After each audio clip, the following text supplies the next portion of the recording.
लालू ने पीएम मोदी से कहा, कहां है हमारे 15-15 लाख? 15 लाख के झांसे में हम आ गए, खाते भी खुलवा लिए, अब झांसे में नहीं आएंगे। 2024 में बीजेपी को दिल्ली से भगाएंगे। इंडिया गठबंधन की मुंबई बैठक के बाद प्रेस कॉन्फ्रेंस हुई। गठबंधन के नेताओं ने मोदी सरकार पर जमकर निशाना साधा, गठबंधन की रणनीति बताई, लेकिन जब लालू प्रसाद यादव मंच पर आए तो वो पूरी तरह से अपने पुराने अंदाज में नजर आए। लालू ने पीएम मोदी को उनके पुराने चुनावी वादों को याद दिलाते हुए कहा कि पीएम मोदी ने वादा किया था कि स्विस बैंक का पैसा वापस लाया जाएगा और गरीबों को बांटा जाएगा। हम इनके झांसे में आ गए लेकिन पैसे नहीं आए।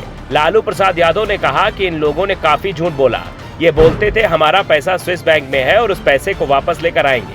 बाद में इन्होंने इसी नाम पर सभी गरीबों के बैंक के खाते खुलवा दिए। कहते थे कि सभी के अकाउंट में 15-15 लाख रुपए डाल देंगे। इस वजह से हमने भी खाता खुलवा लिया। हम भी झांसे में आ गए। हम पति पत्नी बच्चों को मिलाकर 11 हो जाते हैं। अब इसे 15 से गुणा कर लीजिए। एक पैसा नहीं आया, सब इन्हीं लोगों का पैसा था। लालू ने कहा कि हम ये लड़ाई एकजुट होकर सभी को आगे करके सीट शेयरिंग होगी। हम लोगों ने संकल्प लिया है कि मोदी जी को हटाकर ही दम लेंगे। लालू ने यहाँ तक कह दिया कि अल्पसंख्यक भी देश में सुरक्षित नहीं है। उनकी तरफ से कहा गया है कि हम एक नहीं थे, एक मंच पर एक साथ खड़े नहीं होते थे। इसका फायदा देश को भुगतना पड़ा और मोदी ने इसका लाभ उठाया।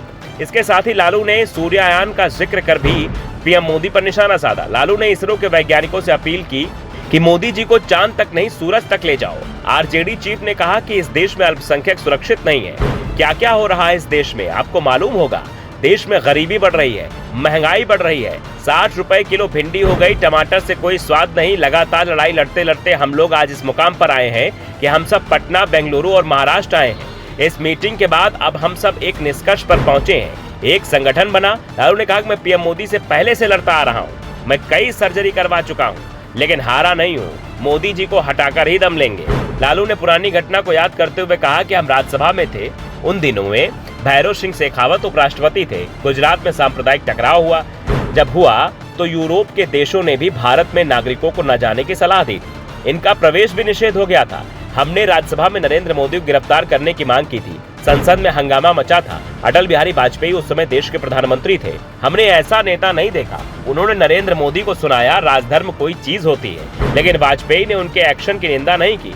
लालू के तेवरों से साफ है कि वो पूरी तरह से लोकसभा चुनाव के लिए मैदान में उतर चुके हैं। स्वास्थ्य में भले ही गिरावट आई हो, लेकिन लालू के तेवरों में कोई बदलाव नहीं आया है। लालू ने मन से एक बार फिर इस बात के संकेत दे दिए हैं, केंद्र में 2024 में जो सरकार बनेगी वो राहुल गांधी के नेतृत्व में ही बनेगी। लालू ने राहुल गांधी को भरोसा दिलाया कि बीजेपी अब इंडिया गठबंधन से जीत नहीं पाएगी, तो उन्होंने शरद पवार को भी डटकर मुकाबला करने को कहा। शरद पवार से लालू ने कहा, हम लोगों की शुभकामनाएं आपके साथ हैं।